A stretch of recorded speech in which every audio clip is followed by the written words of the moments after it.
Hi, I'm Deborah Cooney and you're watching Wellness Rocks TV.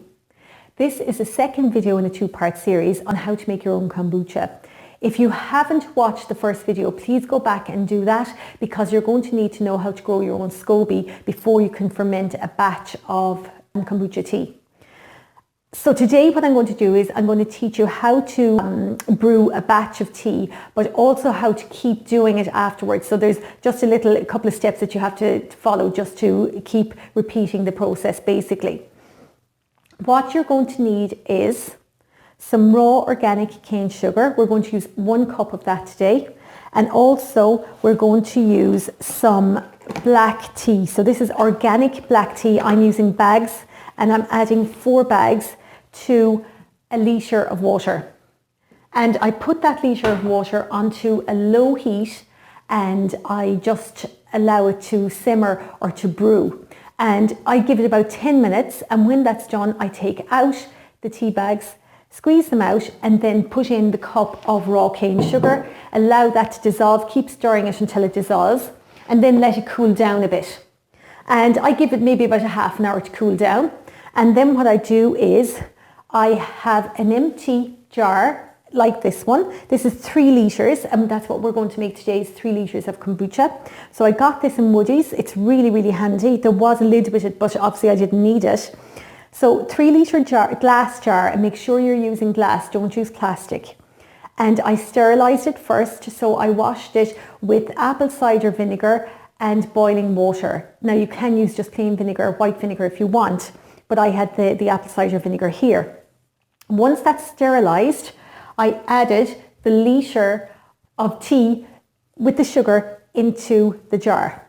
And then I topped it up with filtered water, cold water obviously, and brought it up to about this height. Okay, so I left some room at the top, and this is really cold now, and it needs to be cold because when we add in the SCOBY, we don't want any heat because the heat could damage it. So over here, I have my SCOBY, and it's sitting in a cup of the starter tea that we made on the last video. So I need a whole cup of that and my SCOBY. Before I put the SCOBY in here, I sterilised the bowl, again with apple cider vinegar, warm water or boiling water. And you'll need to do that every time you're working with your SCOBY and your kombucha. You need to sterilise your hands if you're touching the SCOBY. I won't be touching it today, but I've still sterilised my hands, okay? So all you need to do now is pop that in. So a cup of starter tea and the SCOBY, in it goes. And then all I do, you can see him just floating there to the top. Then all I do is I get a cotton cloth, pop it over, and then secure it with a rubber band. And I put this into a cupboard in my kitchen, and I leave it there for anywhere between, well, what they recommend is anywhere between 7 to 31 days. But I leave mine for 10 days, and I find that when I leave it that length, that there's a nice fizz in the kombucha, and it's not too vinegary either. It's got a tiny bit of sweetness.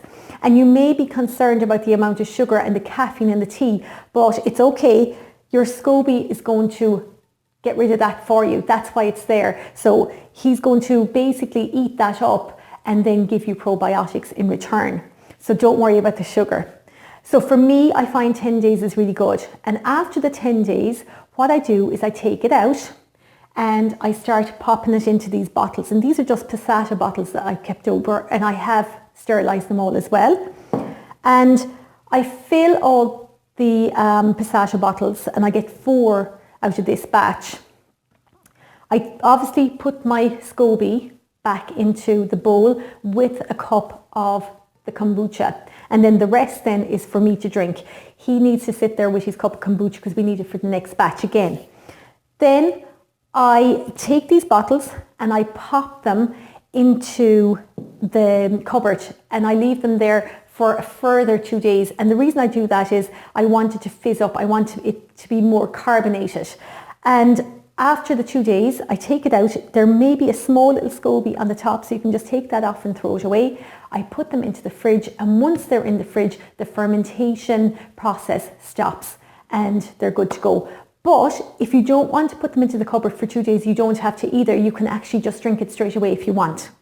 One other thing I should have mentioned as well is when you put in your SCOBY and you leave this for 10 days, what's going to happen is this is the first SCOBY we got.